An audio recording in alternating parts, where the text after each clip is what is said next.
Está bien, no hay problema. Bueno, vamos a empezar la clase. La primera clase vimos los orígenes de la disciplina que se conoció como derecho comercial,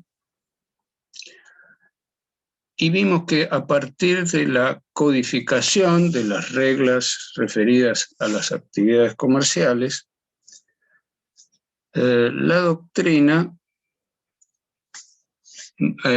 tomó como, ubiquémonos la segunda parte, finales del siglo XIX, la doctrina adoptó la metodología de la búsqueda de naturalezas jurídicas y tomó como eje para delimitar lo que se llamaba la materia comercial la noción de acto de comercio que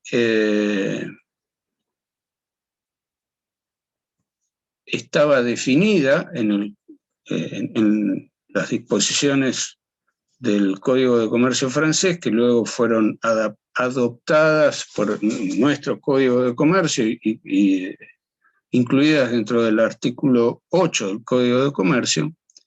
Esa noción la tomó como delimitadora del concepto, más bien, como delimitadora de la materia comercial. Ese catálogo estaba conformado con el propósito de delimitar cuáles eran las materias que habrían de ser competencia de los jueces comerciales para determinar, para separar cuándo actuaría un juez comercial y cuándo un juez civil.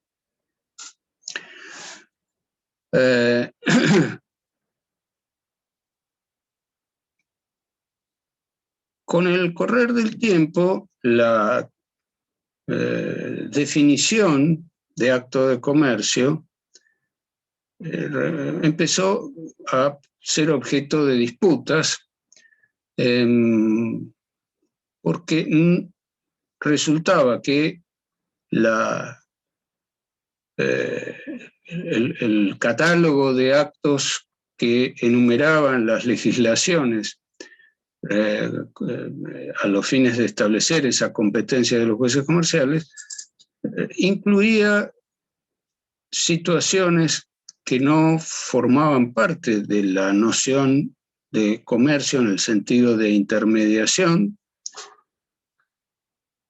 El acto de comercio por excelencia es el supuesto que estaba incluido en los dos primeros incisos del artículo 8.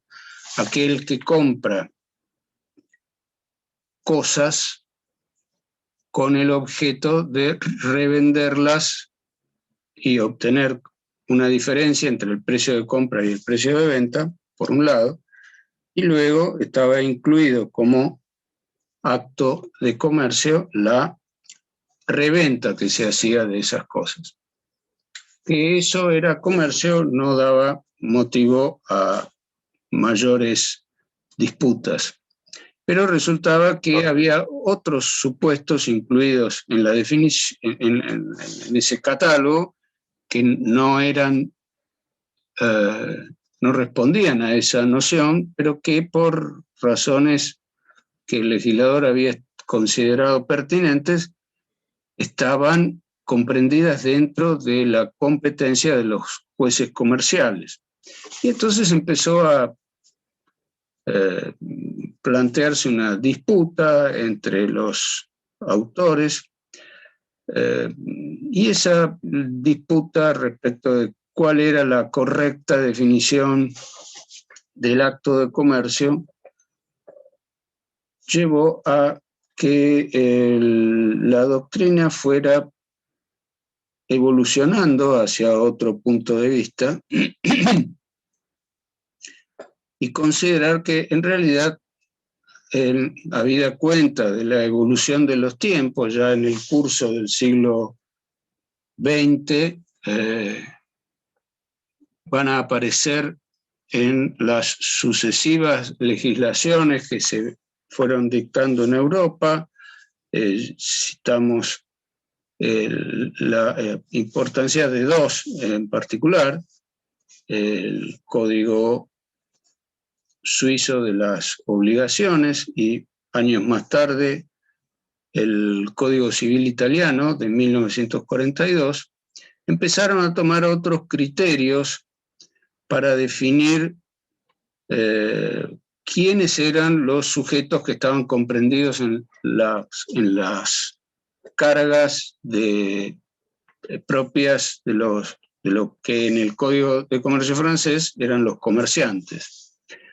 Y empieza a aparecer otra noción que va a ser el eje, que luego va a ser tomada como eje para delimitar la materia comercial, que es la que nos va a ocupar esta segunda unidad del programa, que es la noción de empresa.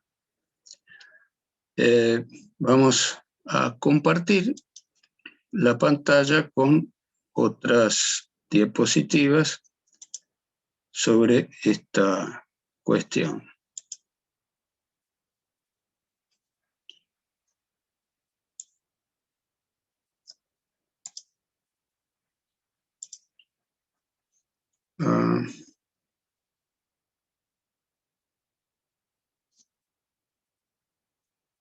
Déjenme un momento.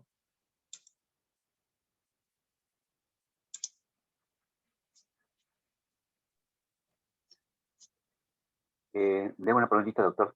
Sí, dígame. Usted habló de catálogos de normas comerciales, nombró la intermediación. ¿La intermediación era considerada acto de comercio o estaba fuera del acto de comercio? No le escuché bien el final de la pregunta. Usted habló de catálogos de normas comerciales. Sí. Y después habló de la intermediación. La pregunta es, ¿la intermediación estaba dentro de los actos de comercio?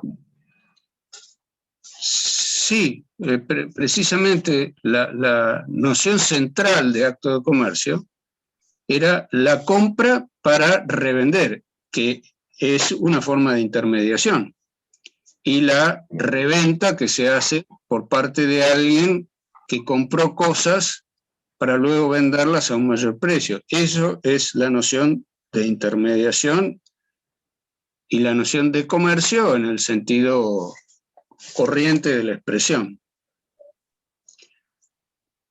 La dificultad es que la doctrina empezó con la idea de buscar una noción de comercio desde el punto de vista jurídico. Y eso dio lugar a una serie de dificultades.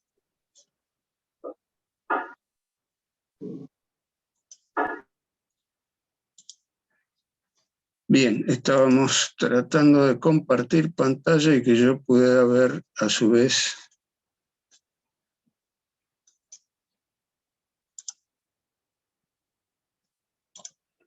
Acá está. Permítanme un momento para adecuar la pantalla a...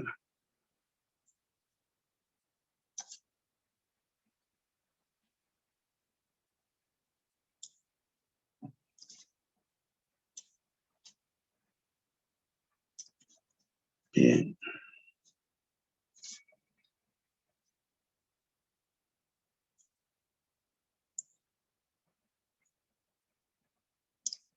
Bueno.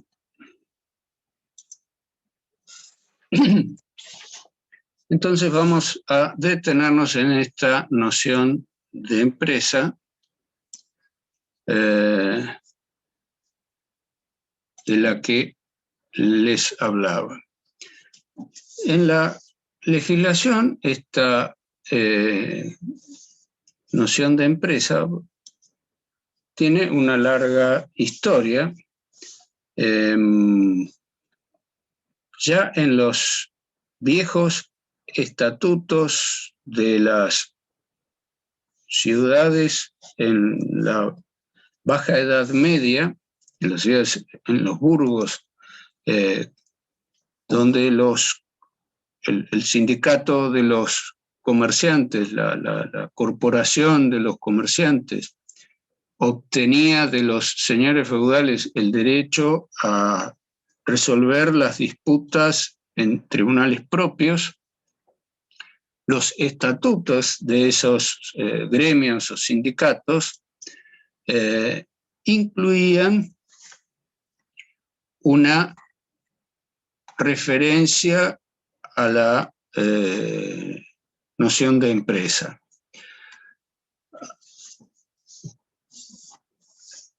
El artículo 5 del Código de Comercio, perdón, el artículo 8, inciso 5 del Código de Comercio, decía que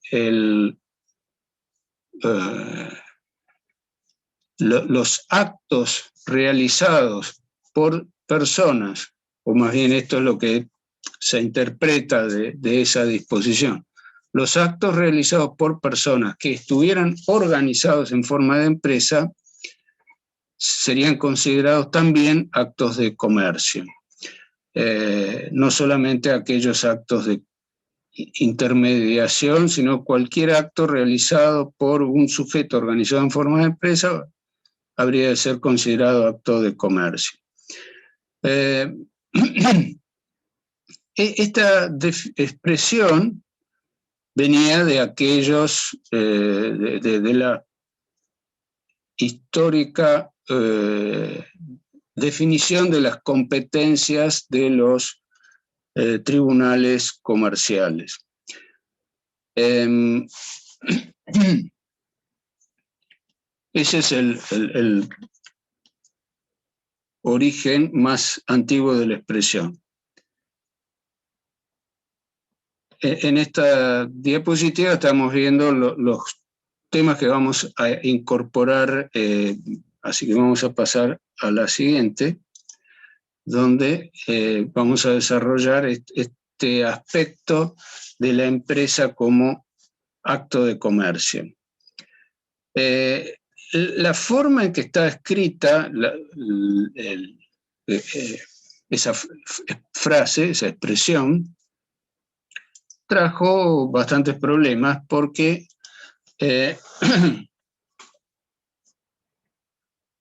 decir la ley considera actos de comercio a las empresas crea una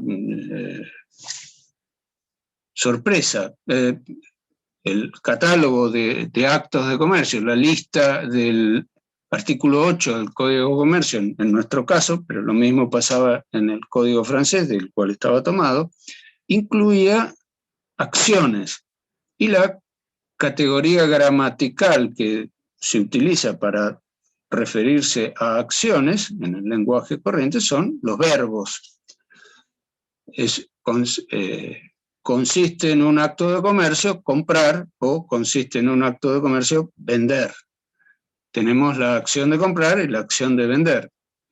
El problema era entender cuál es la acción de empresa, que es un sustantivo, y no describe precisamente una acción. Entonces, la doctrina se vio envuelta en la dificultad de tener que tratar de aclarar esta expresión, cómo entenderla. Entonces se plantearon distintas opciones a esta pregunta y algunos entendían que debía entenderse por empresa los actos internos, o sea, los actos de organización de una actividad en común entre varias personas.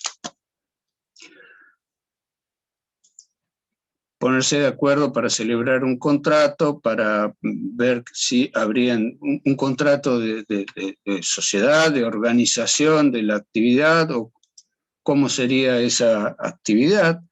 Esa era una interpretación respecto del sentido de la expresión que una empresa sería un acto de comercio. Esta interpretación no prosperó. Con el tiempo se fue considerando que tenía más sentido entender que serían considerados como actos de comercio aquellos actos que realizaran las personas organizadas en forma de empresa, pero con terceros, no entre los participantes de la actividad, sino esta estructura organizativa con los terceros. Esto le daba a la noción de acto de comercio un perfil, una noción subjetiva, porque esto ya no tenía que ver, ya no era considerado acto de comercio el que alguna forma de actos realizados por cualquier persona, sino habrían de ser considerados actos de comercio aquellos realizados por personas que tuvieran alguna particularidad, como ser el hecho de realizar esa actividad no en forma individual, sino en alguna forma de organización con otras personas, con el objetivo de darle a su actividad un perfil un tanto más para lograr mejores objetivos. Esto llevaba entonces a desplazar el problema a que se consideraba una organización, qué tipo de estructura debía presentar esa organización entre los sujetos. La siguiente aparición del concepto de empresa en la legislación se presentó con relación a la problemática del llamado Estatuto del Comerciante. Habíamos dicho que el llamado Estatuto del Comerciante era el conjunto de disposiciones que establecían las cargas a las que debía estar sometido la persona que se dedicaba a la actividad comercial. Y por carga se entendía tener que llevar libros, inscribirse en una matrícula.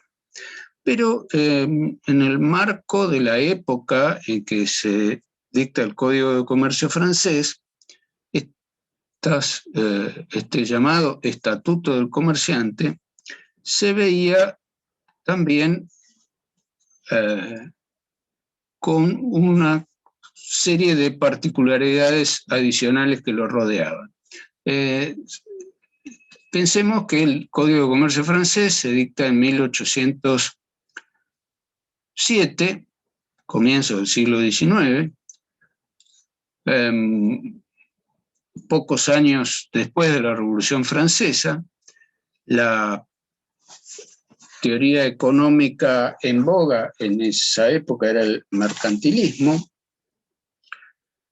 que consideraba que la actividad de comprar y vender, la actividad comercial era la fuente de la riqueza de una comunidad y que, por lo tanto, el comercio era una actividad que merecía ser estimulada.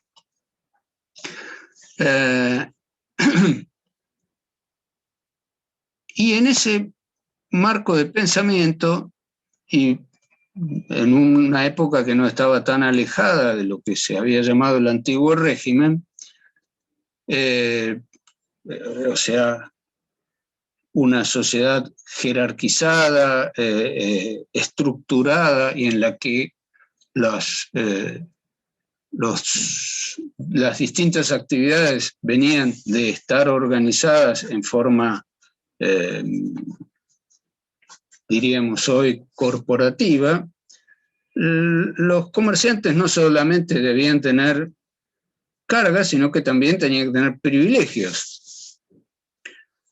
Y dentro de lo que eran esos privilegios de los comerciantes estaba la posibilidad de resolver sus disputas por parte de tribunales integrados por sus propios medios, la posibilidad de tener un procedimiento especial en caso de insolvencia para resolver esas cuestiones, o sea, reglas especiales frente a la quiebra. Y por otro lado, bueno, estaban las cargas. Entonces, era importante determinar quiénes estaban incluidos dentro de esta categoría, y el mecanismo que había determinado el Código de Comercio francés era que serían comprendidos en esta categoría las personas que realizaran actos de comercio que se definían a continuación, en otra disposición, en forma profesional y habitual. Pero cuando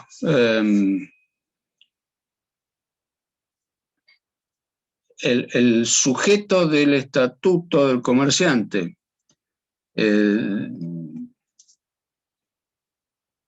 empieza a ser definido por otras legislaciones posteriores al Código de Comercio francés, empiezan a aparecer matices en la forma de definir quién sería comerciante. Por ejemplo, el Código de Comercio alemán de 1897 utiliza una nueva definición de comerciante e incluye como caso de personas que debían estar sometidas, que tendrían estos privilegios y que además tendrían que estar sometidas a las cargas propias del comercio, como la matriculación y la obligación de llevar libros. Incluye la expresión de que también deberían matricularse y cumplir con estas disposiciones aquellas personas que desarrollaran una explotación mercantil o una actividad organizada, o que fueran titulares de una empresa. Entonces, la palabra empresa acá vuelve a aparecer ya no solamente en la oportunidad en que la mencionaba la disposición que determinaba la competencia de los tribunales comerciales, sino también se usa la expresión para determinar quiénes debían ser registrados como comerciantes.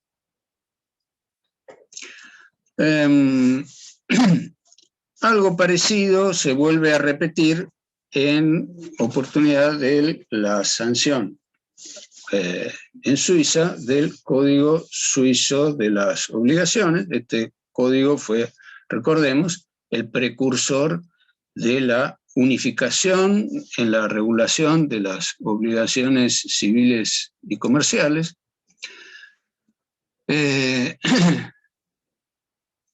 Y determina que el sujeto del estatuto del comerciante, o sea, de quienes debían registrarse y llevar contabilidad, sería quien ejercitara un comercio, industria u otra empresa comercial. Y la expresión empresa la definía como actividad económica independiente con el propósito de obtener una renta regular.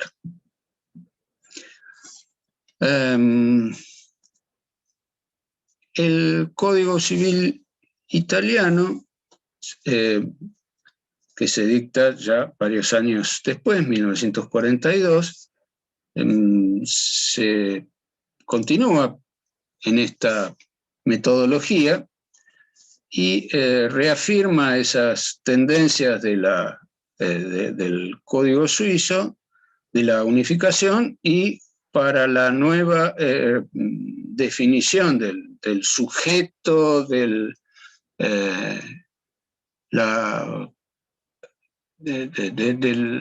que estaría sometido a las cargas de la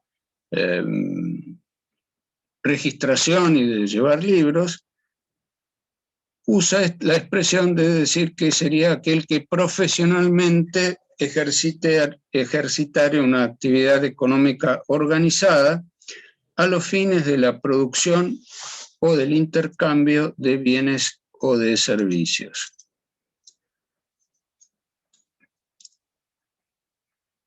Y este giro de la doctrina, este giro de la legislación, en una época en que ya se ha afirmado en todo el mundo este proceso de la revolución industrial, que había empezado en forma aislada en algunos países de Europa, se empieza a difundir por el mundo y empieza a producirse ya a mediados del siglo XX se había producido una importante concentración de la medida de las unidades económicas. Ya la mayor parte de la actividad económica no era llevada adelante por comerciantes individuales, sino era cada vez más frecuente que las unidades económicas hubieran adquirido volúmenes importantes, por lo tanto era más adecuado considerar o mirar el problema de las actividades económicas de intermediación desde la óptica de la noción de empresa que desde la óptica de la noción de comerciante individual. Entonces, la doctrina, que se había, por decirlo de alguna manera, desencantado de la utilidad de la noción de acto de comercio para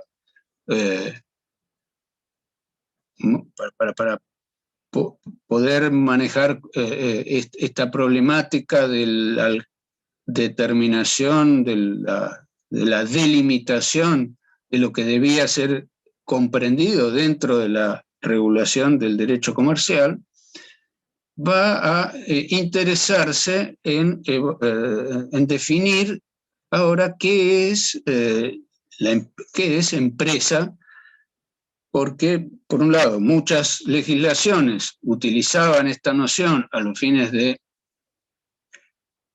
como decíamos, determinar el estatuto del comerciante, pero por otro lado, aún en aquellos países en que no se utilizaba, que se seguía todavía con una legislación del esquema del Código de Comercio francés, como era el caso del Código de Comercio argentino, también era útil indagar y precisar la noción de empresa, que por cierto, en el lenguaje corriente era un concepto que no daba lugar a mayores dificultades.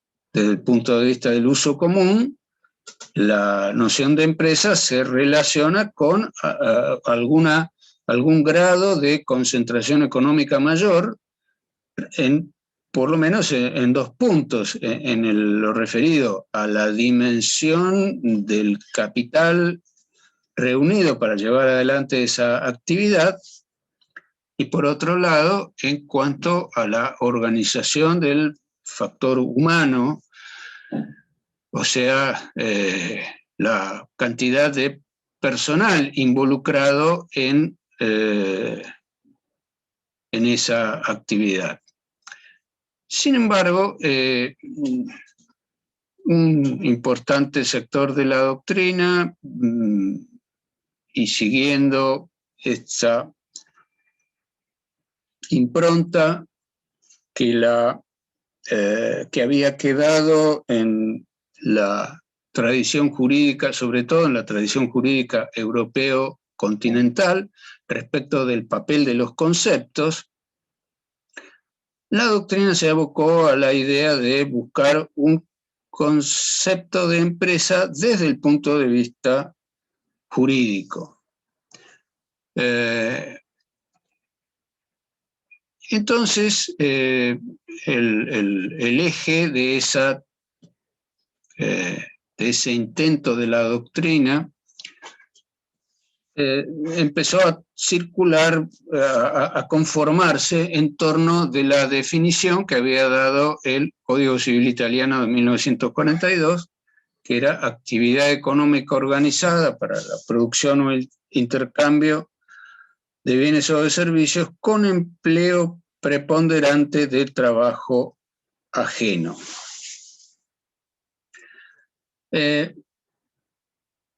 Y acá se va a plantear, en este intento de desarrollo de una noción de empresa desde el punto de vista jurídico, se va a plantear una dificultad que se va a ir manifestando con el correr del tiempo. Por un lado,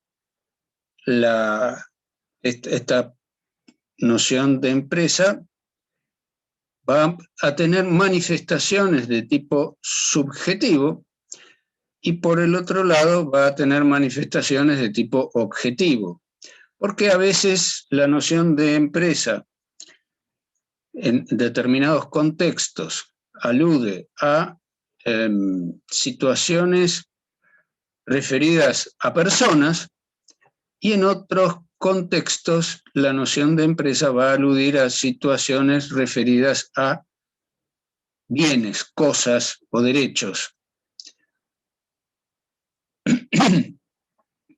Y lo que buscaba la doctrina era una definición única de empresa. Entonces, cuando se afirma esta tendencia de utilizar la definición del Código Civil Italiano de 1942, con el tiempo se va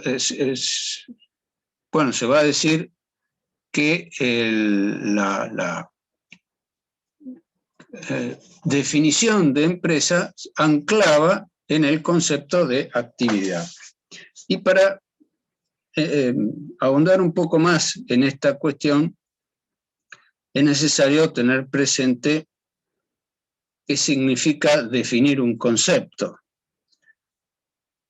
La técnica de las definiciones, ya desde Aristóteles, suponía utilizar un concepto, la técnica más usada de definiciones era la conocida como definición por género próximo y diferencia específica. Por ejemplo, decir que el hombre es la expresión que usaba Aristóteles en griego era que el hombre era un zoon politikon, o sea, un ser viviente que vivía en ciudades. O sea que la definición suponía utilizar una categoría de un género superior, ser viviente, que comprendía a todos los hombres, a todos los seres vivientes, pero dentro de los seres vivientes también había algunos que que tenían características específicas. Entonces se recurría a las características de esta otra noción de aquellos seres que vivían en ciudades.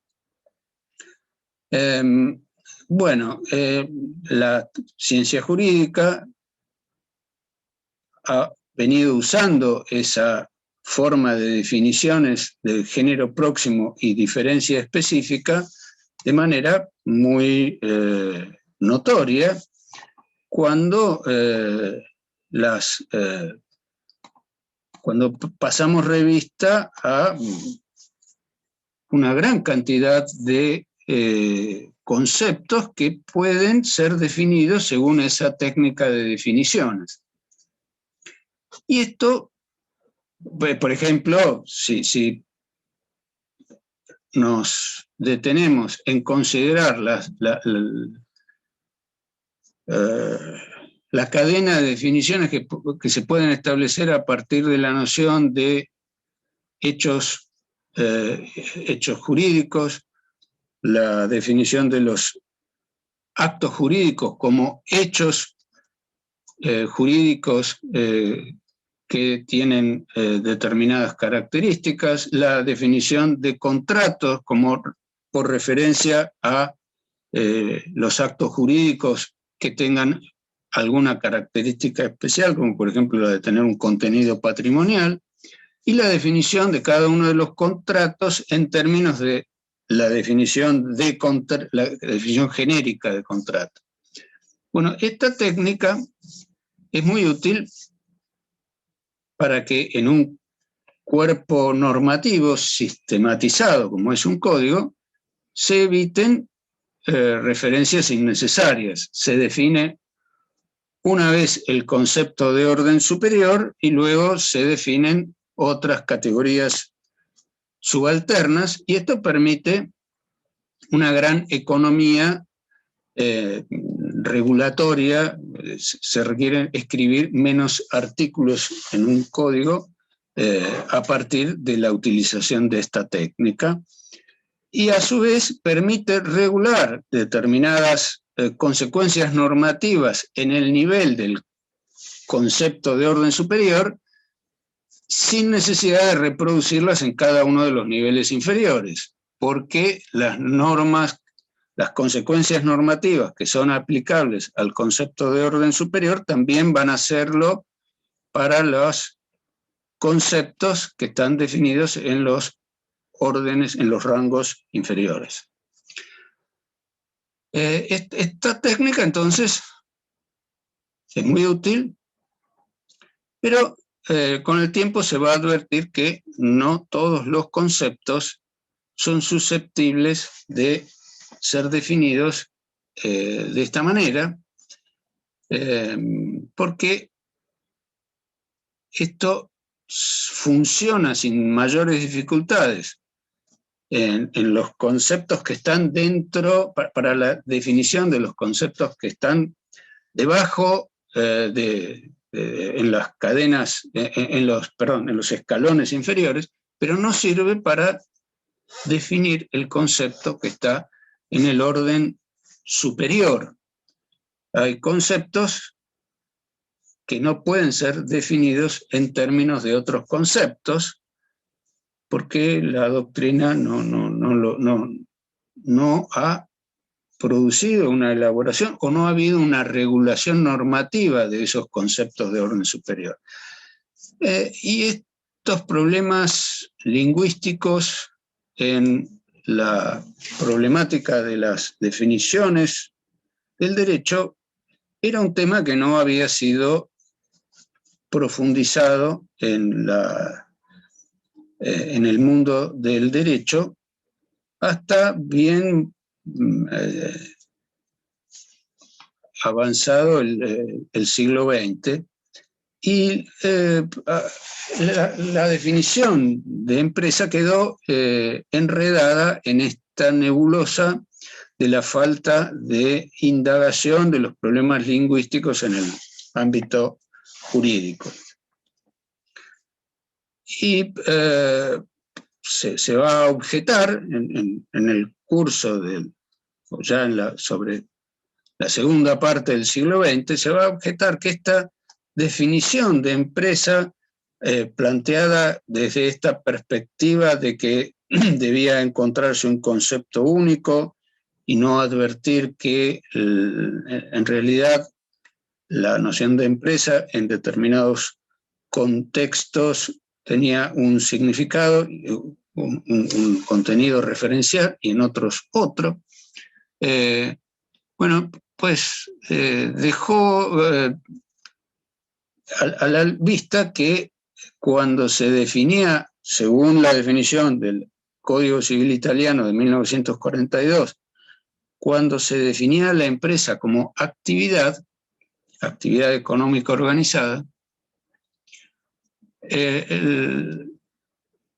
esta definición traía el problema de que la categoría a la cual se remitía el concepto de orden superior era la noción de actividad, y que el problema radicaba en que la noción de actividad no estaba definida en ninguna disposición legal, y la doctrina no tenía demasiadas, no tenía una elaboración demasiado acabada respecto de qué podía ser la noción de actividad. Van a aparecer algunos autores. En nuestro medio hubo una polémica entre Sergio Lepera y otro Jaime Anaya, otro comercialista importante que desarrolló su actividad a fines del siglo XX, fue juez comercial, camarista comercial. Bueno, se va a producir una polémica entre estos dos autores respecto de la inutilidad de la noción de actividad por parte de Sergio Lepera, y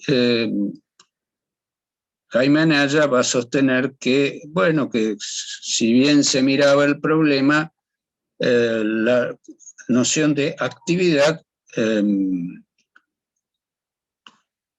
tenía consecuencias normativas diferenciadas si se consideraba que la noción de acto de comercio como acto aislado tenía una forma de ser captada por la legislación, y la noción de acto de comercio realizado en forma profesional y habitual tenía la consecuencia normativa en el viejo, todo esto en la vieja regulación del Código de Comercio anterior a su derogación por el Código Civil y Comercial, actualmente vigente. Bueno, dejando por un momento de lado el relato de la evolución de esta disputa, en nuestro derecho no teníamos y no tenemos una definición similar a la del Código Civil Italiano de 1942, pero teníamos ya antes de la sanción del Código Civil y Comercial actualmente vigente, que prácticamente no utiliza la noción de empresa, no siguió la metodología, cabe ya adelantarlo, no siguió la metodología del Código Civil Italiano de 1942.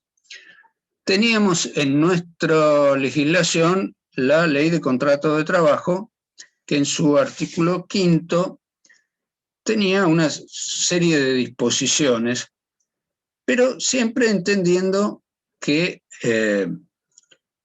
la sistemática propia de un texto normativo que incluye naturalmente una pluralidad de reglas, una pluralidad de enunciados lingüísticos, tiene su propia lógica sistemática, en el sentido de que va a utilizar esta técnica de definir conceptos, de utilizar palabras respecto de las cuales se da una definición, a los fines de que cuando vuelvan a aparecer más adelante en el mismo texto legal, no sea necesario volver a establecer el alcance de la expresión. Y con esa idea, el artículo 5 de la Ley de Contrato de Trabajo incluía la expresión siguiente, ya que empresa debe ser entendida como organización instrumental de medios personales, materiales e inmateriales,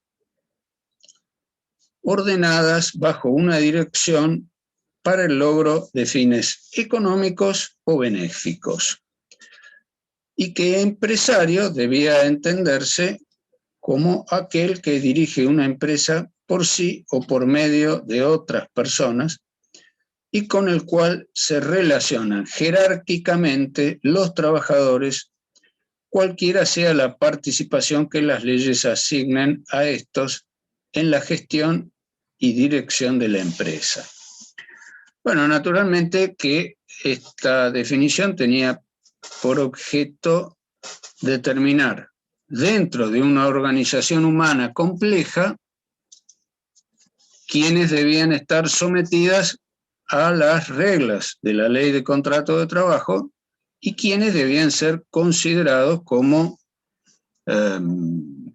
organizadores de esa empresa y por lo tanto fuera del alcance de las disposiciones propias de la Ley de Contrato de Trabajo. Doctor. Sí. Estamos hablando de la 2744 actual. Sí, esas disposiciones, esa definición, no tengo presente que haya habido ninguna modificación legislativa en este sentido. Sí, estas disposiciones están en la Ley 2744, que viene del año 73. Sancionada por Isabel Martínez de Perón. ¿Cómo? Es sancionada por Isabel Martínez de Perón. Me parece que es anterior. Me parece que es anterior, sí. Es de esa época, pero si no me equivoco es de 1973. Anterior al gobierno de Isabel. Bien. Ah, sí, pero... Bueno, no importa la...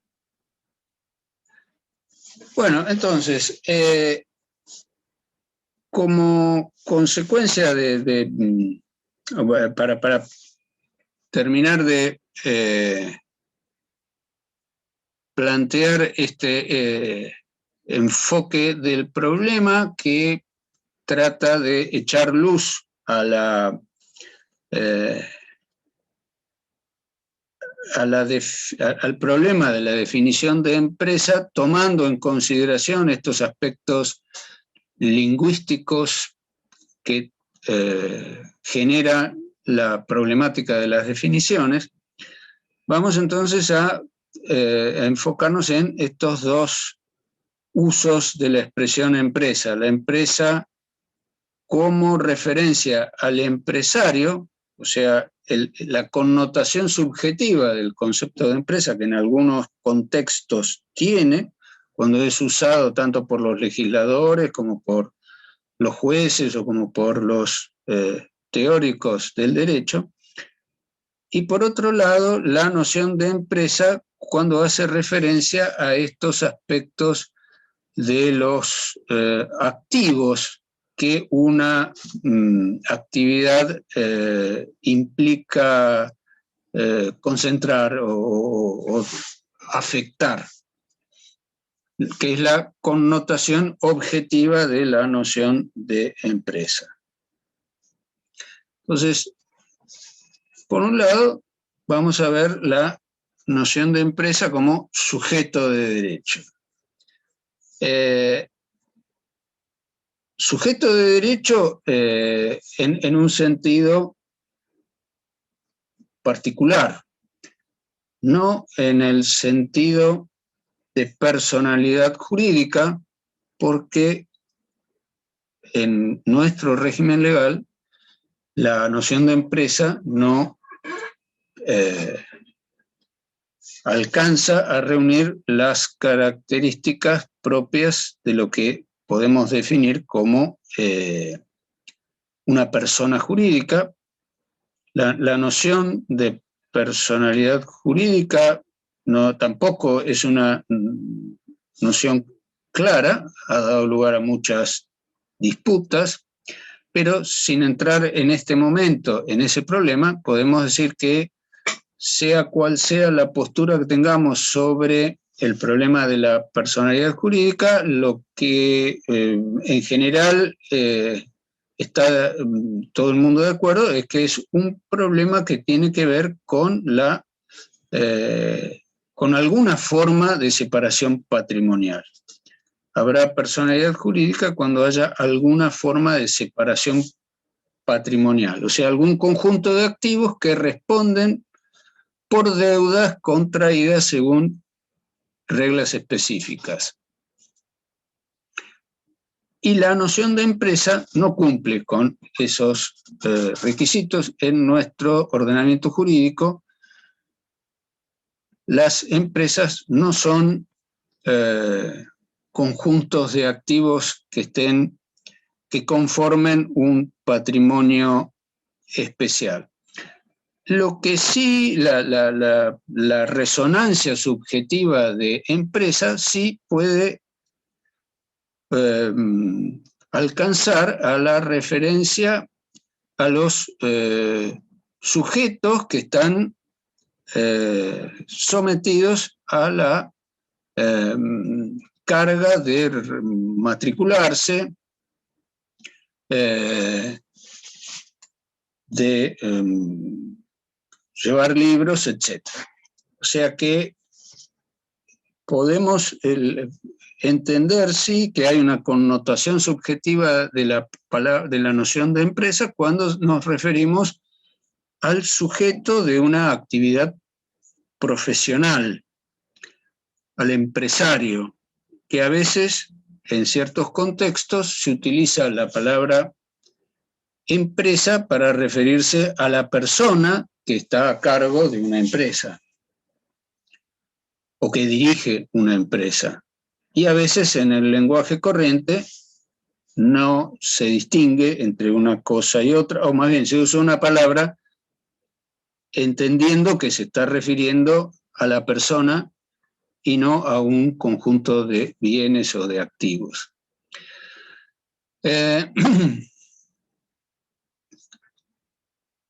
Pero si miramos a este segundo aspecto de la empresa como conjunto de activos, o sea, como patrimonio especial,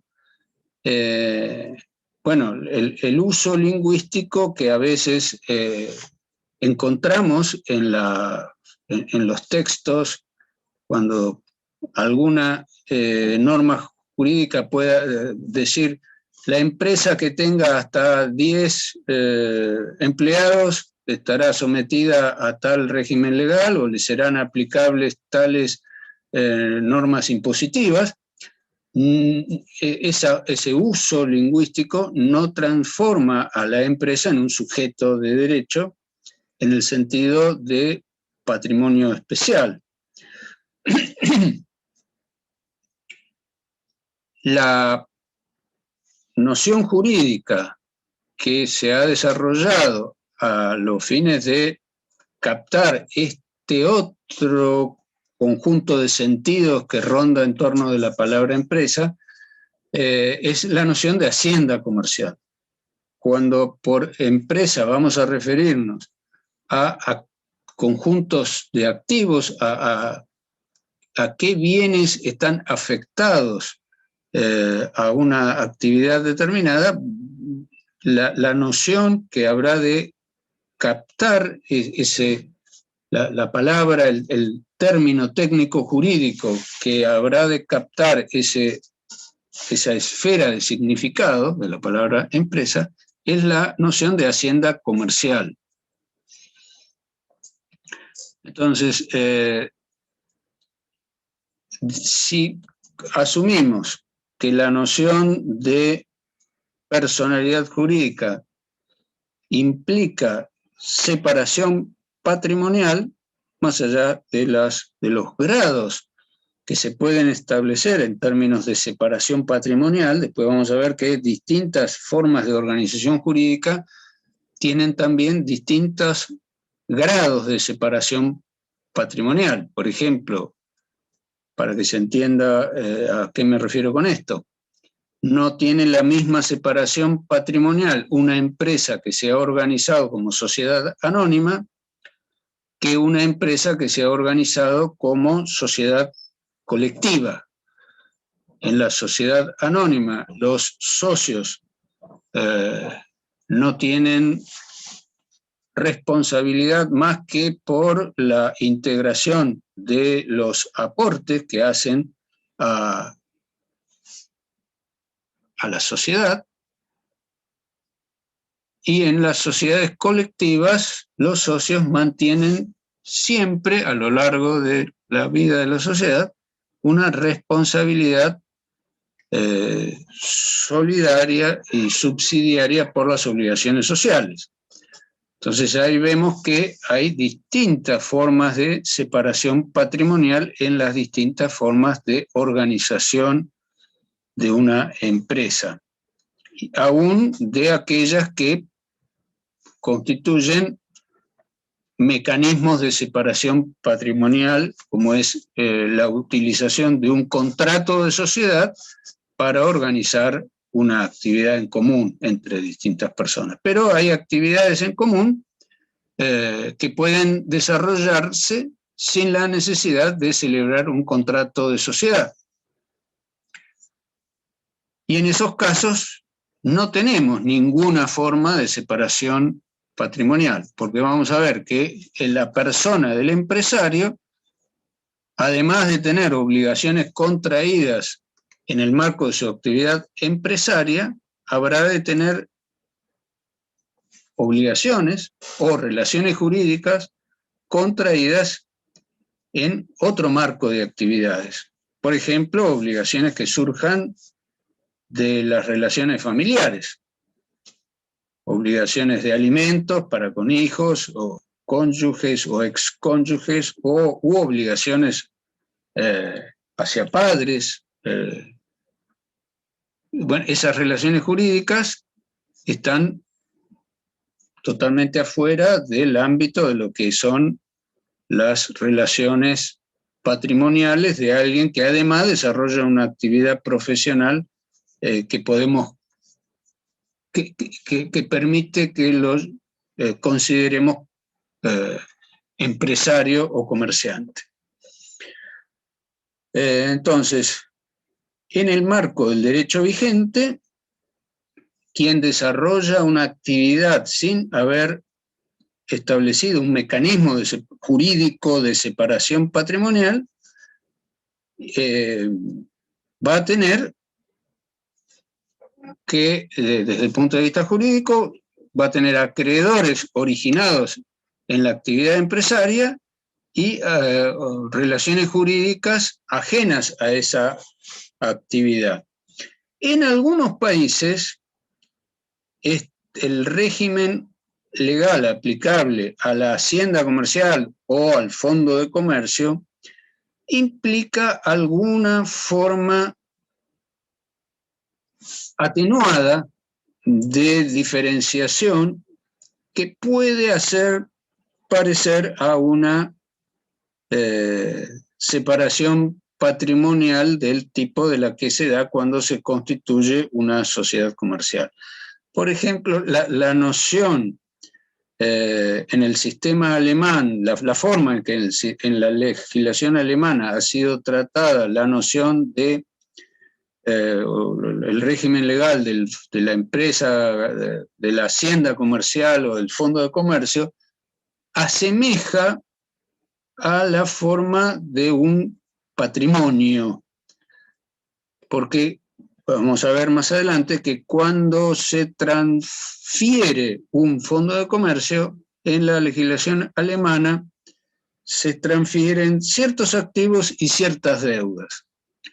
En cambio, en la legislación francesa, que son los dos modelos en Occidente, en el derecho continental europeo, que han marcado el norte en esta cuestión, bueno, el modelo francés incluye solamente la transferencia de activos.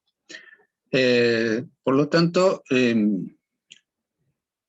bueno, y adelanto ya para ir marcando que en nuestra ley de transferencia de fondos de comercio sigue el sistema francés, en el que cuando se vende un establecimiento comercial, solamente se incluye dentro de esa operación algunos activos y tampoco están incluidos la totalidad de los activos. Bueno, en conclusión, la separación patrimonial del conjunto de activos afectados a una actividad comercial no suponen una separación suficiente como para que podamos hablar de que la empresa sea un sujeto de derecho.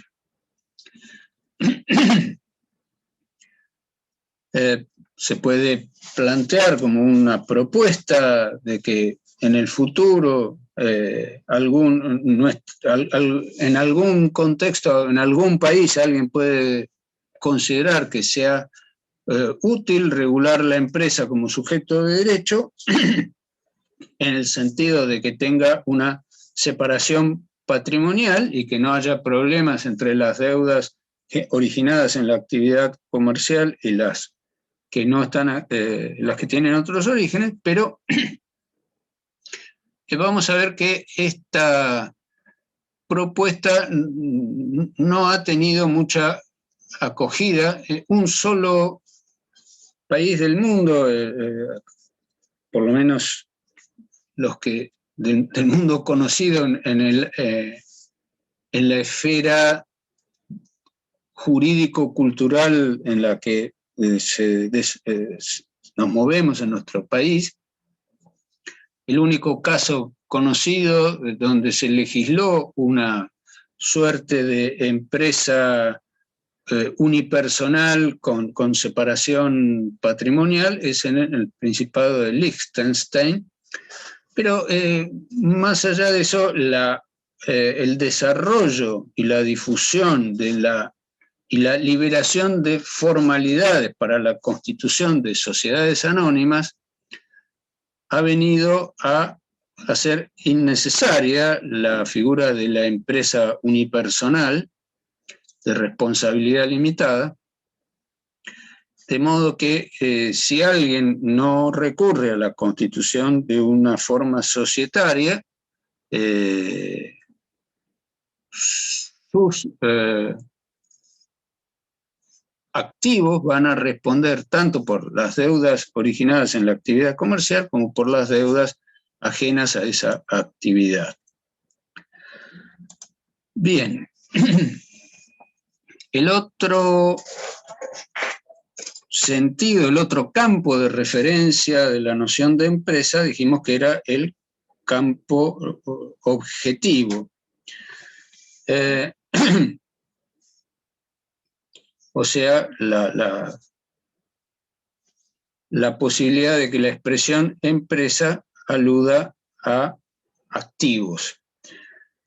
Bueno, desde un punto de vista, las nociones de sujeto y de objeto son categorías antitéticas. No podríamos considerar de que una misma cosa sea considerada sujeto por un lado y a la misma vez objeto. Y probablemente, bueno, la superación de esta paradoja la encontremos en la índole, nuevamente acá volvemos a la necesidad de prestar atención a los problemas lingüísticos a la hora de las definiciones legislativas o de las definiciones que la doctrina pueda elaborar respecto de los conceptos jurídicos. Hay una tendencia, dijimos, que se originó o se fortaleció en la labor que desarrolló la escuela alemana de la segunda parte del siglo XIX, que es considerar a los conceptos como entes con existencia real y que dificultan significativamente la comprensión de los problemas jurídicos. Entonces, para superar esta paradoja de por qué un concepto puede, o dos categorías, una misma palabra puede ser englobada dentro de dos categorías que son opuestas, que parecería que se puede estar incluida o en una o en la otra, pero no en ambas. Entonces, para traspasar esta dificultad, tenemos que partir de la base de abandonar esta idea de que la expresión persona jurídica alude a cosas, a situaciones que que existen en la realidad. La manera de superar esta cuestión es ver que la expresión persona jurídica es más bien un concepto clasificatorio que carece de consecuencias normativas que se apliquen a la totalidad de los casos que puedan ser incluidas dentro de esta categorización. Esto significa que si alguna forma de separación patrimonial, tal como la utilización de un contrato social para organizar una actividad económica, si esta forma elegida tiene determinadas consecuencias normativas, y a otra forma distinta, tomemos siempre el ejemplo de la sociedad colectiva, por un lado, como una forma organizativa de una actividad empresaria, y una sociedad anónima como otra forma diferente. Bueno, ambas podemos llamarlas que son personas jurídicas, a la sociedad organizada como sociedad colectiva, por un lado, y a la sociedad anónima por el otro. Esto no significa que tengan que tener las mismas consecuencias normativas. Hay autores que consideran que los consorcios de propiedad horizontal, en la medida que establecen una separación de cuando una persona es dueña de un inmueble y decide construir en él un edificio de departamentos que lo va a someter al régimen de la propiedad horizontal, bueno, esa persona era dueña de todo ese conjunto de activos. Y a partir del momento que lo afecta al régimen de propiedad horizontal, establece una separación y van todas las partes de ese inmueble que van a quedar afectadas a este nuevo régimen legal,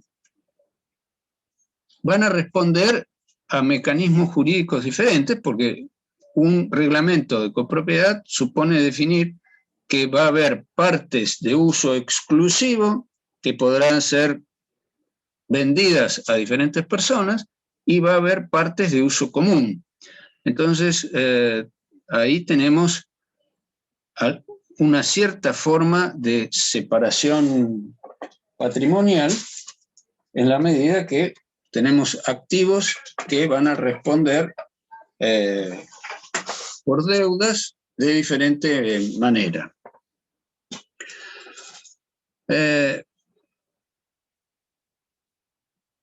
Y acá entonces volvemos a que, las paradojas que nos plantea este concepto de personalidad jurídica se aclaran o plantean otra forma de comprensión si entendemos que la dificultad de la pregunta sobre la naturaleza jurídica de una determinada institución.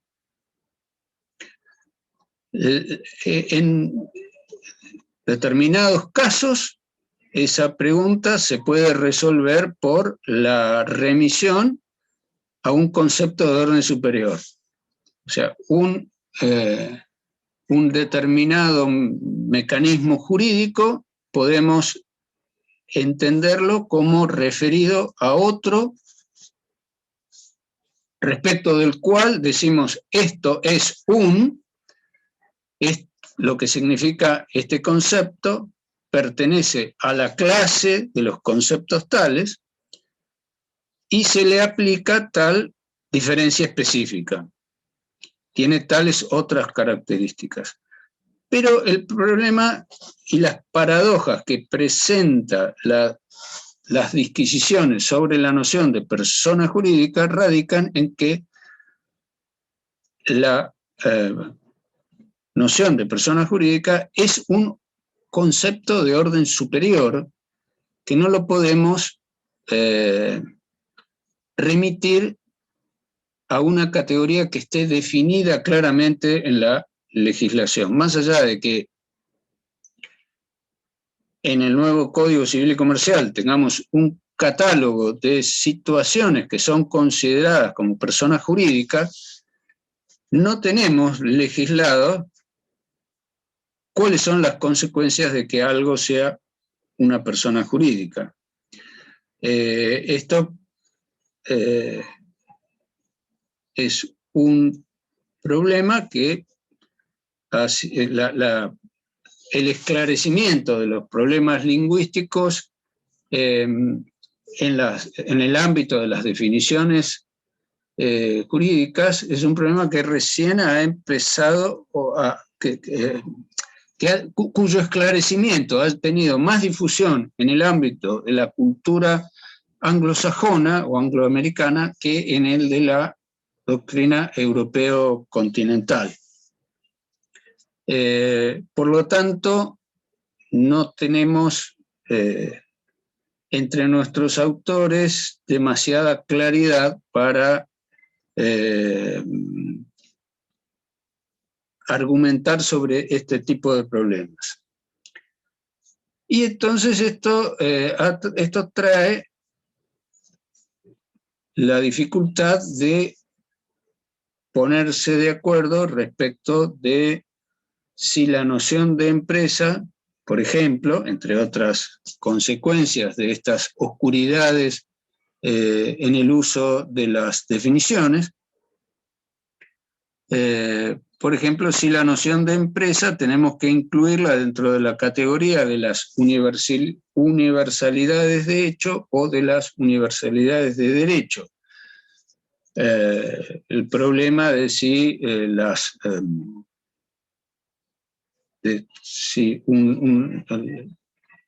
la noción de biblioteca, por ejemplo, como universalidad de hecho o de derecho, bueno, el conjunto de activos que se pueden,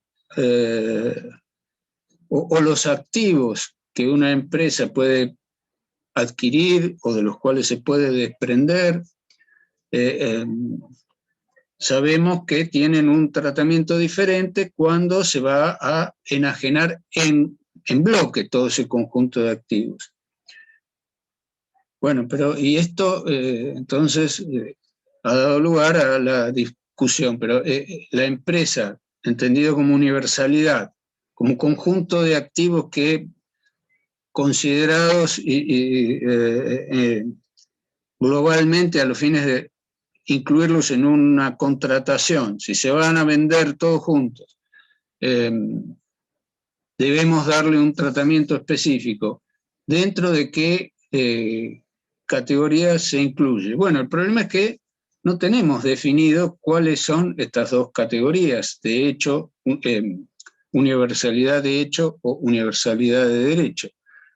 Son expresiones que no están suficientemente decantadas y tampoco están legisladas.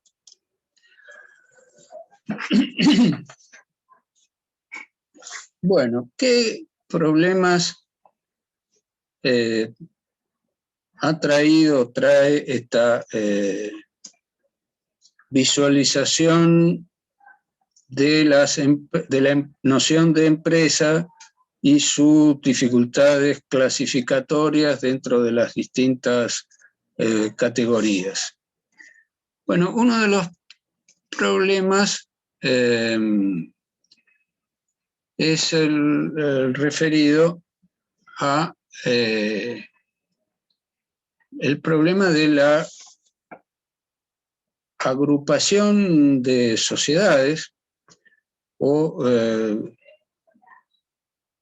también podemos enfocar el problema desde la perspectiva de la independencia de las distintas casas que están abiertas al público en determinadas actividades comerciales.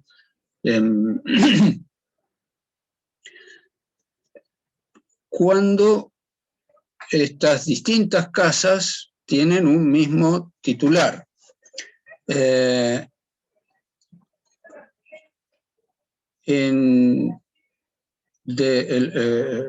problema que hace manifestar los alcances y las dificultades para recortar todas estas nociones se manifiesta en la situación de insolvencia, cuando un sujeto es titular de una pluralidad de explotaciones y entra en el terreno de la insolvencia. No puede atender regularmente las obligaciones generadas en alguna de esas actividades o en más de una.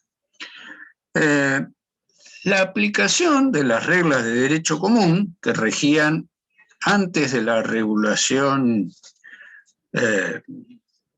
digamos, en el marco de lo que era la legislación del Código Civil francés, pongámonos, antes de que se regulara el problema de las transferencias de fondos de comercio y antes de que se difundiera el uso de la figura de la sociedad anónima. Pensemos, para aclarar esto, que en el origen de la regulación de las sociedades anónimas se requería una pluralidad de personas y además, en su origen, la figura de la sociedad anónima arranca como una estructura jurídica para la explotación de negocios que suponían reunir grandes cantidades de capital, por lo cual suponía la intervención de una gran pluralidad de personas. O sea que era el marco jurídico para explotar una gran empresa. Pero con el correr del tiempo, la posibilidad de utilizar la figura de la sociedad anónima se fue desplazando hacia la utilización en pequeñas empresas. Y entonces se fue liberando de requisitos, porque uno de los requisitos, por ejemplo, en la regulación, en la vieja regulación del Código de Comercio, antes de la sanción de la ley 19.550, para constituir una sociedad anónima se requerían 10 personas.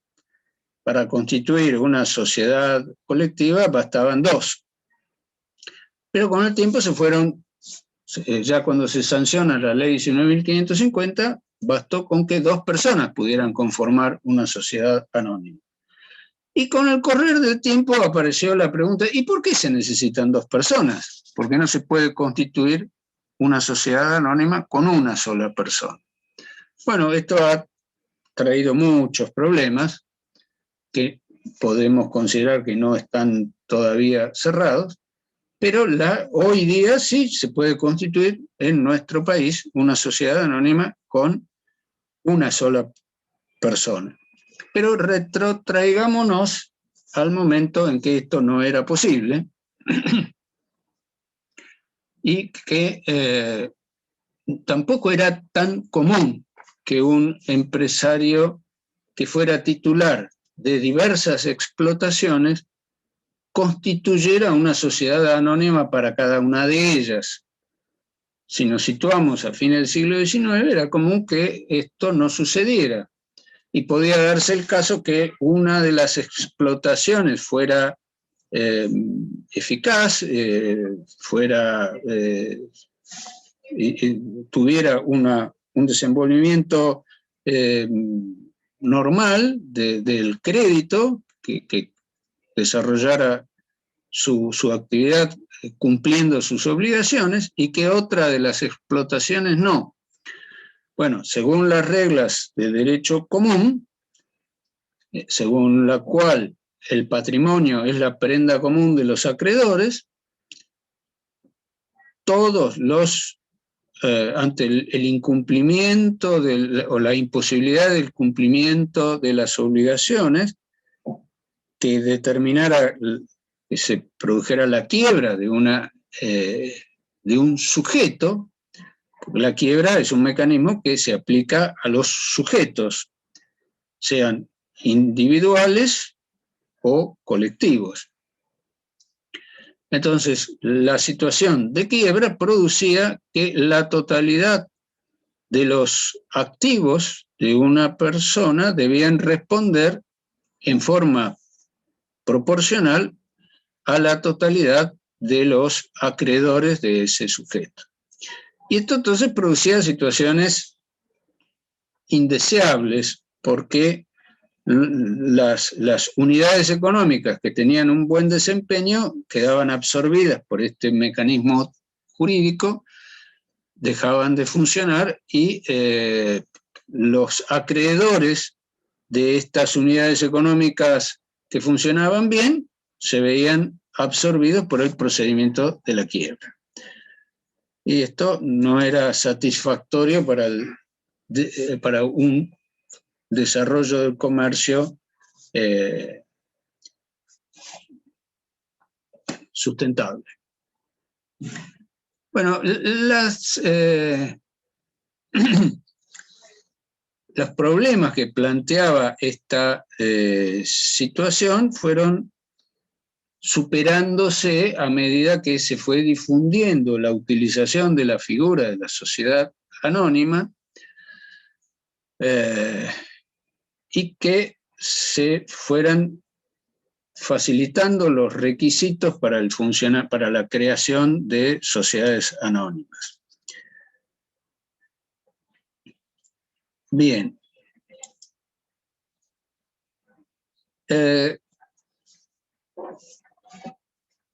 Si bien todas estas dificultades para la definición de empresa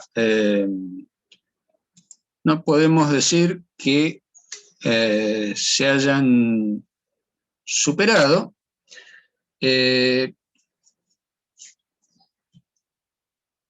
podemos visualizar algunas cosas que, si consideramos a la teoría jurídica como un conjunto de redes semánticas, o sea, toda esta grilla conceptual que en algunos casos es útil definirla según el sistema de género próximo y diferencia específica, como cuando definimos un contrato por su inclusión dentro del concepto superior de acto jurídico, y esta grilla conceptual nos resulta muy útil a la hora de manejarnos cuando tengamos un problema en la práctica profesional. Vamos a recurrir rápidamente a la primera respuesta cuando uno reciba una consulta de un cliente va a ser, bueno, a ver, este problema que me está planteando este cliente, para encontrar el enunciado lingüístico que correlacione a este caso las consecuencias normativas, voy a tener que pensar, bueno, esto, ¿en qué materia lo estudié? ¿No? Esto es un problema de contratos, esto es un problema de derechos reales, es un problema de hipotecas, es un problema de préstamos. Bueno, ese razonamiento que rápidamente haremos va a ser una búsqueda dentro de esta grilla conceptual de redes semánticas, para lo cual, más allá de las imprecisiones que tiene este método, vamos a ver que es imprescindible seguir contando con el método de las naturalezas jurídicas.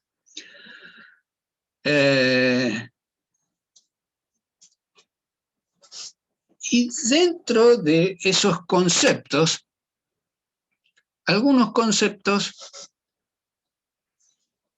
van a tener alguna utilidad, no tanto por esa posibilidad de ser vinculados mediante redes verticales, del tipo de este concepto es un ejemplo de tal otro,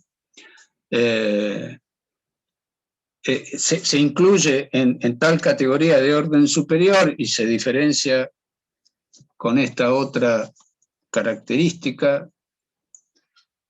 Aparte de ese tipo de conceptos, vamos a encontrar que hay otros conceptos que son útiles en razón de mostrarnos las vinculaciones entre situaciones que la realidad social nos plantea, pero que esa grilla conceptual no las vinculó a través de esas relaciones tradicionales de definiciones de según género próximo y diferencia específica. Hay situaciones que nos...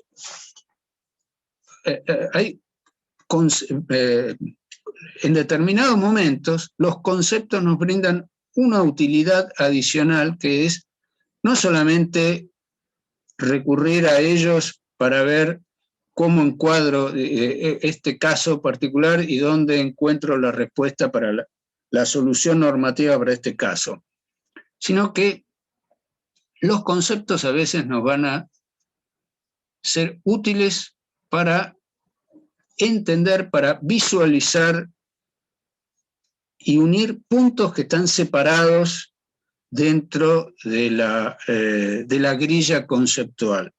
Y la noción de empresa tiene probablemente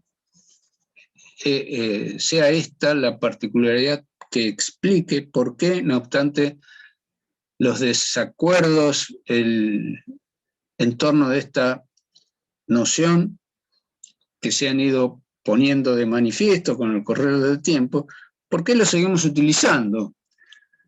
Bueno, probablemente por esta particularidad, porque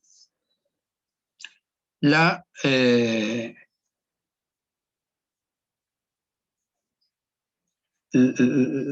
realidad muestra que la utilización de redes y nociones de orden vertical resulta insuficiente. Por ejemplo, nosotros estudiamos las sociedades, ustedes las van a estudiar, ya han tenido clases con la doctora Pérez Cassini, van a empezar a estudiar más en profundidad las sociedades comerciales. Bueno, las que antes estaban reguladas como sociedades comerciales, hoy están reguladas como en una ley llamada Ley General de Sociedades,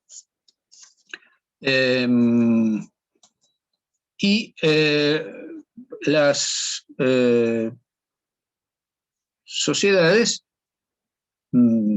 se aplican a determinadas, la regulación sobre las sociedades se aplican a determinadas situaciones de la vida social,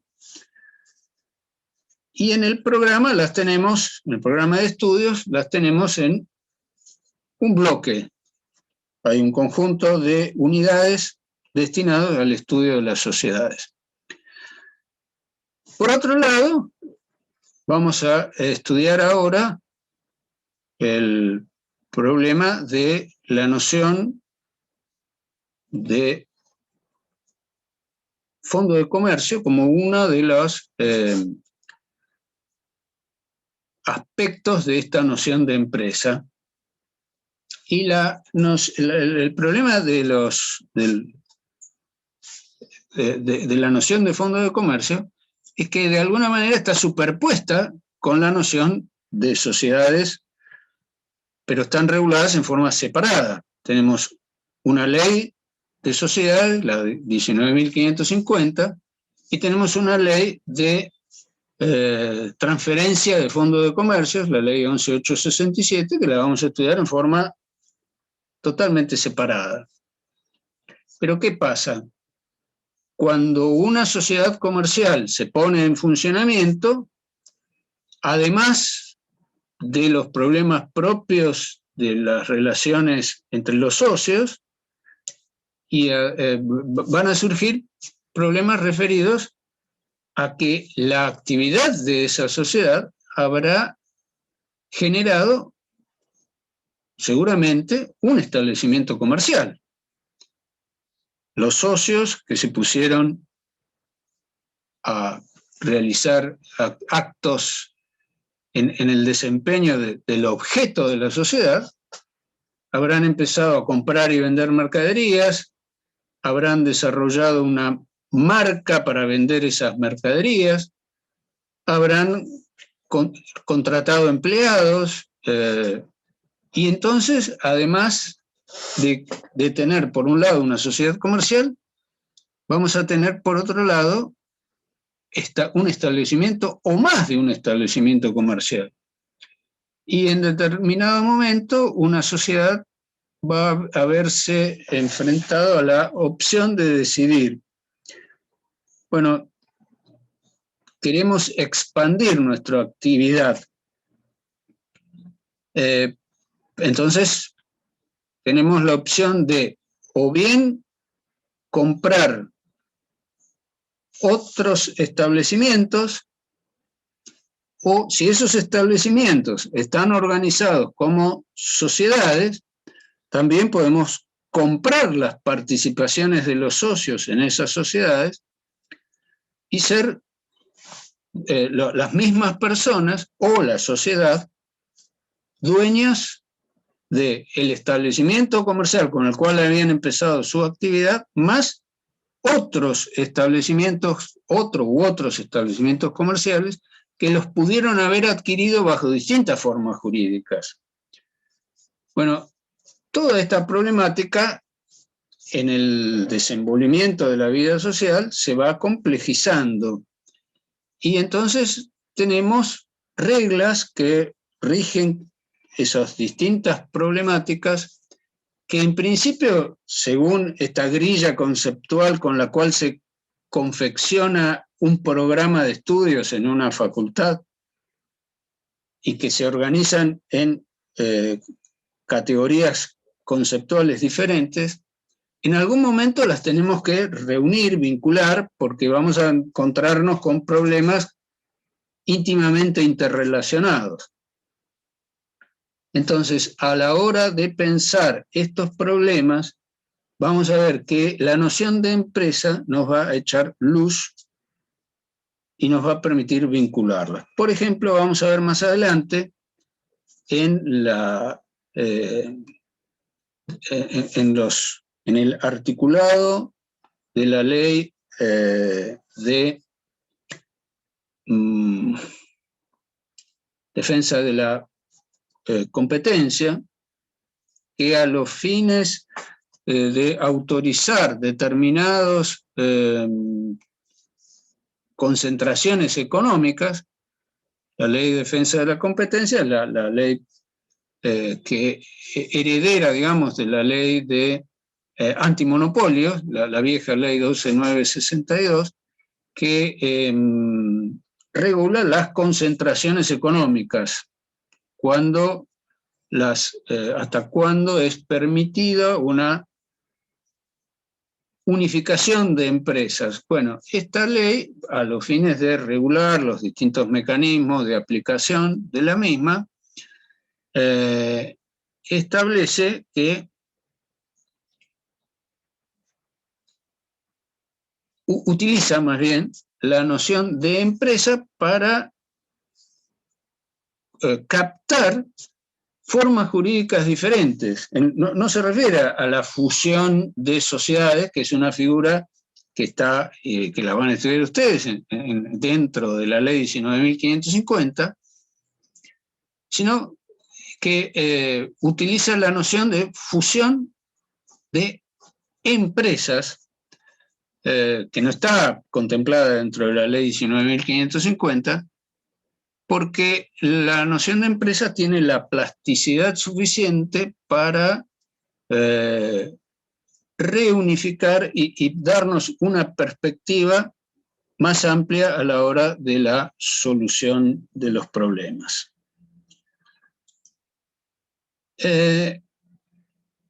Bueno,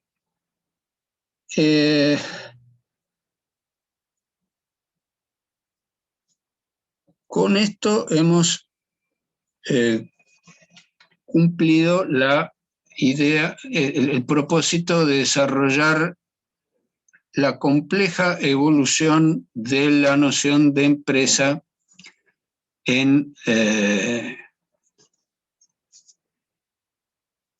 nuestra doctrina, habida cuenta de la evolución histórica que tuvo este problema. Vamos a ver, todavía no hemos entrado en la consideración de cómo ha quedado este problema, este aspecto de la noción de empresa en el nuevo Código Civil y Comercial.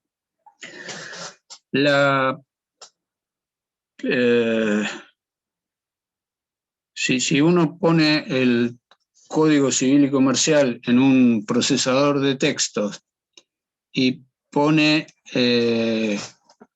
la palabra empresa para ver cuántas veces aparece en el texto, bueno, creo que ninguna, o muy pocas. Sin embargo,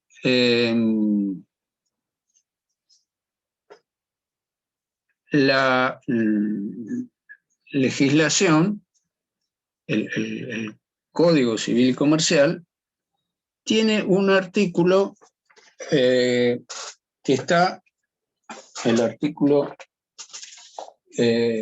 un artículo que está relacionado, el primer problema que nos plantea el nuevo Código Civil y Comercial es que dentro de la estructura de esa grilla conceptual de los capítulos, los libros, los capítulos, las secciones en la que está organizado,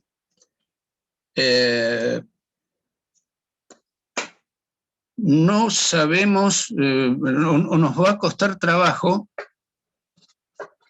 encontrar dónde podemos ir a buscar, en qué parte del código podemos ir a buscar. Vamos a dejar de compartir pantalla para comentar este tema. Es decir, ¿en qué parte tenemos que ir a buscar para encontrar dónde están regulados los problemas de la empresa? Bueno, es un poco desconcertante la metodología que utilizó el código, pero vamos a tener que ir a buscar a la sección séptima de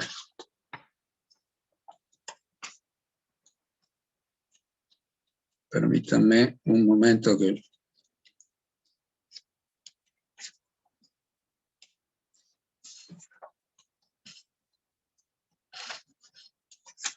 ubique la sección séptima sobre la contabilidad y estados contables, que está dentro del título cuarto, referido a los hechos y actos jurídicos del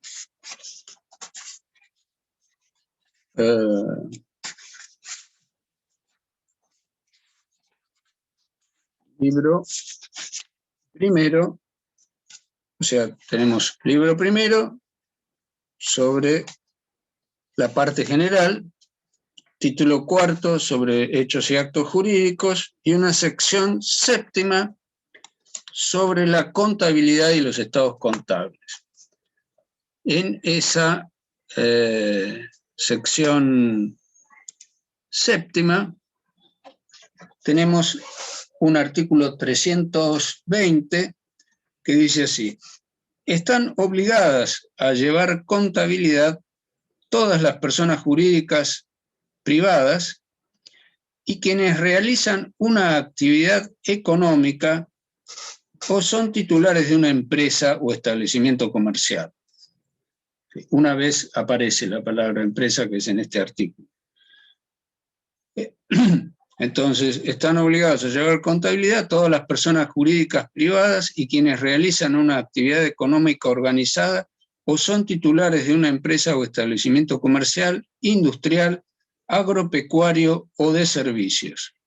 Cualquier otra persona puede llevar contabilidad si solicita su inscripción y la habilitación de sus registros o la rubricación de los libros, como se establece en esta misma sección. Bueno, el segundo párrafo dice que, sin perjuicio de lo establecido en leyes especiales, quedan excluidas de las obligaciones previstas en esta sección las personas humanas que desarrollan profesiones liberales o actividades agropecuarias y conexas no ejecutadas u organizadas en forma de empresa.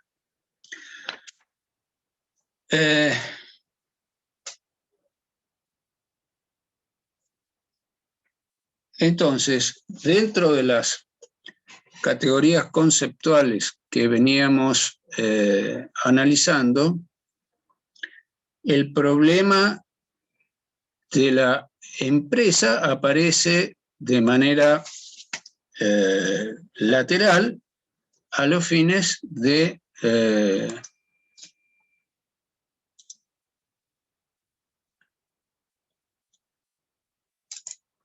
perdón, me había entrado un mensaje en el chat. Decíamos que tenemos introducida la noción de empresa de una manera lateral a la hora de definir quiénes son las personas que están comprendidas dentro de esto que se llamaba antiguamente el Estatuto del Comerciante.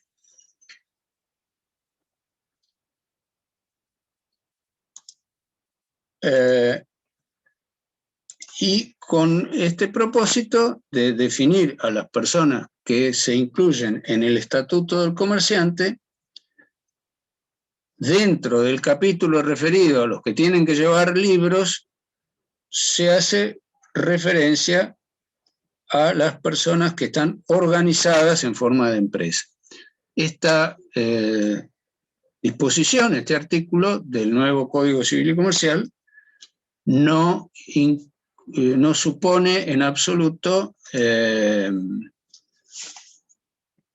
una definición de empresa. El codificador, a diferencia de la modalidad que utilizó el legislador del Código Civil Italiano de 1942, dejó de lado la posibilidad de definir la noción de empresa, sino que simplemente hace referencia a que quienes desarrollan una actividad organizada en forma de empresa y utiliza la palabra empresa como cualquier otra palabra del idioma castellano en la que está escrito el Código Civil y Comercial, sin necesidad de darle una definición específica. En otros casos, cuando se utiliza un determinado término, a continuación se especifica qué se habrá de entender por él. El nuevo Código Civil y Comercial que nos rige actualmente no sigue ese camino, prescinde de la necesidad de dar una definición de empresa, sino que la da por sentada, no considera necesario definirlo, y además de ello,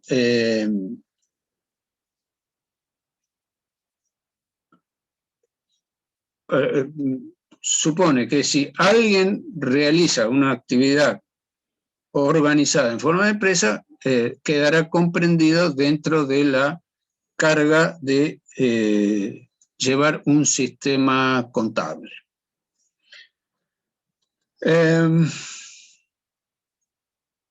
Bueno, no sé si en lo dicho hasta acá sobre la noción de empresa hay algo que les haya dejado alguna duda. Si es así, tenemos un par de minutos para aclararlo. Escucho si hay alguna pregunta. Buen día, profe. Yo tengo una pregunta. Quería saber, en cuanto a lo que es la unidad 1 que terminamos de dar y a esta, ¿de dónde recomienda sacar los temas? ¿De qué libro? Bueno, no sé si recibieron, yo en el día de anoche les envié un mail con los links a las dos clases, a la grabación de las dos clases pasadas, y les envié el programa de estudio de la materia y les envié alguna bibliografía que tengo digitalizada. La bibliografía mínima, digamos, es la que yo les voy enviando.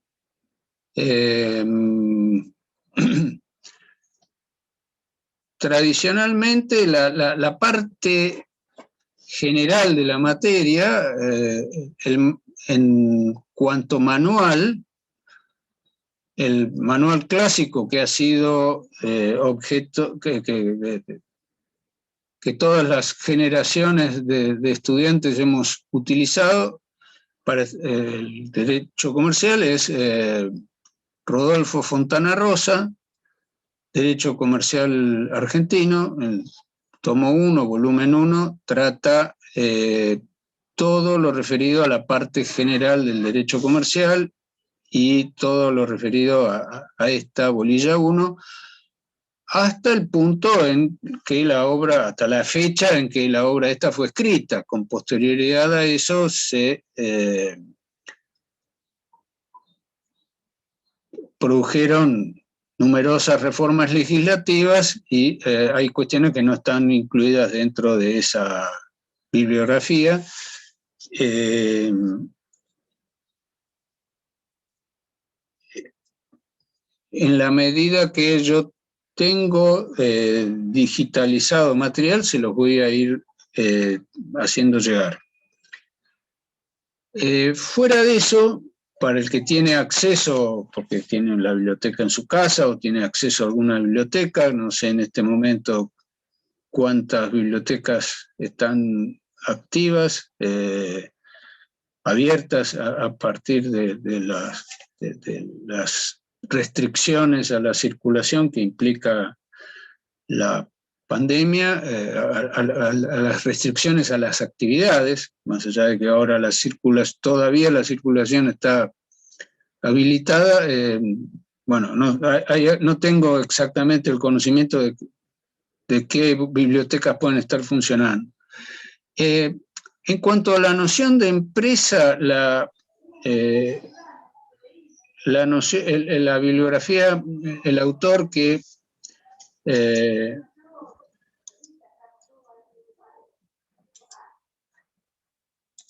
bueno, hay un micrófono abierto y está haciendo ruido. Sí, el mío, doctor, porque yo quería hacer una preguntita justamente al respecto de eso, porque usted en su portal, en las cátedras virtuales, subió un libro, no sé si ese se puede utilizar. Hay muchas cosas en la cátedra virtual que no las subí yo y no tengo no tengo el recuerdo en este momento de qué es lo que subí yo y qué es lo que no. Cuando tenga tiempo voy a ir depurando todo ese material que está subido a las cátedras virtuales. Para la noción de empresa, la bibliografía que recomiendo, recomendar significa creo que es la mejor, no es que sea la bibliografía necesaria, el tema lo pueden abordar por muchos autores, pero Sergio Lepera nos nociones de derecho comercial moderno, una cosa así es el título, es el autor más, pero cualquiera de los manuales es útil. Antes de que nos quede un minuto, no sé si no se va a cortar el link de la facultad, les voy a hacer llegar, o van a recibir a través de Romina y de Mary, unas preguntas, una guía de lectura que ustedes van a tener que responder en grupos para que esto los haga dialogar entre ustedes, guías de lectura sobre la primera unidad. Estas preguntas las discuten, buscan la bibliografía en las diapositivas que les mandé, y en la fecha que esté indicada en la comunicación que les hagan llegar las ayudantes, a la clase siguiente, un alumno de cada grupo se encargará de comentar brevemente, dedicaremos unos minutos de la clase a comentar esas respuestas y las dudas o las disparidades de criterios que puedan tener respecto de las respuestas. Así que esto va a funcionar como una suerte de trabajo práctico cuyo cumplimiento va a redondear las notas de las evaluaciones escritas que están previstas, las dos evaluaciones escritas que están previstas para más adelante. Bueno, no sé si hay alguna otra pregunta, y si no, damos por terminada la clase. Profesor, yo quería preguntarle sobre la modalidad de los parciales. Sí, en principio van a ser, según hasta ahora, dada el contexto de la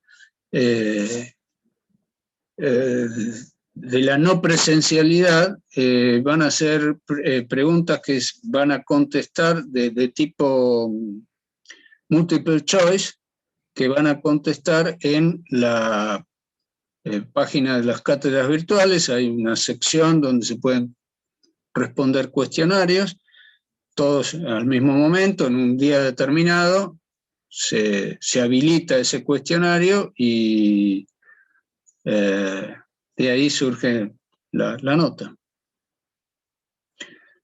Bueno. Gracias. No, por favor.